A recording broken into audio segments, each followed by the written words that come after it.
महत्त्वाची बातमी नागपुरात थंडीची तीव्रता कमालीची वाढली। तापमानाचा पारा 8.1 अंशांपर्यंत घसरलाय। हिवाळी अधिवेशनाला सुरुवात होताच शहरामध्ये थंडीची तीव्रता जाणवू लागली। तापमानाचा पारा 8.1 अंशांपर्यंत खाली घसरला। कडाक्याच्या थंडीमुळे अधिवेशनाच्या परिसरात सुरक्षेसाठी तैनात पोलीस कर्मचारी आणि अधिकाऱ्यांना सुरक्षेसोबत थंडीच्या गारठ्याचाही सामना करावा लागतोय।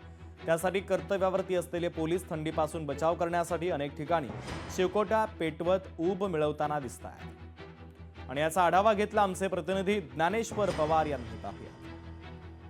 नागपूरमध्ये हिवाळी अधिवेशनामध्ये राजकीय पारा चढलेला असताना थंडीची हुडहुडी मात्र ती कायम आहे। कारण नागपूरमध्ये गारठा जे आहे ते मोठ्या प्रमाणात वाढलेला आहे। नागपूरचा तापमानाचा पारा जर पाहायला गेलं तर 8.1 सेल्सिअसवर जे आहे ते घसरलेलं आहे। त्यामुळे जे आहे ते थंडी जणू महाबळेश्वर सारखी नागपूरमध्ये पडू लागली आहे। त्याचमुळे कुठेतरी विधान भवनाच्या परिसरामध्ये सुरक्षा देणारे पोलीस कर्मचारी आणि अधिकारी असतील त्यांना या ठिकाणी सुरक्षा देताना जे आहे ते कुठेतरी थंडीपासून आपला बचाव करण्यासाठी या ठिकाणी शेकोटी पेटून आगीचा सहारा एकंदरीत या ठिकाणी घ्यावा लागते। दृश्यांमध्ये जर पाहाल तर हे विधान भवन परिसरातील पाठीमागचा परिसर आहे आणि या ठिकाणी सुरक्षेवर तैनात असलेले अनेक पोलीस कर्मचारी असतील अधिकारी असतील ते देखील या ठिकाणी जे आहे ते या पद्धतीने थंडीमध्ये सुद्धा आपलं कर्तव्य बजावत असताना जे आहे ते या ठिकाणी दृश्यांमध्ये दिसून येत आहे। आगीपासून आपला बचाव करण्यासाठी सोबतच सुरक्षा सुद्धा या ठिकाणी द्यायची आहे। त्याच अनुषंगाने आपण दृश्यांमध्ये जर पाहाल तर या ठिकाणी कर्तव्यावर असणारे पोलीस अधिकारी आणि कर्मचारी यांना आता कुठेतरी थंडीपासून बचावासाठी या ठिकाणी शेकोटी पेटून आगीचा सहारा या ठिकाणी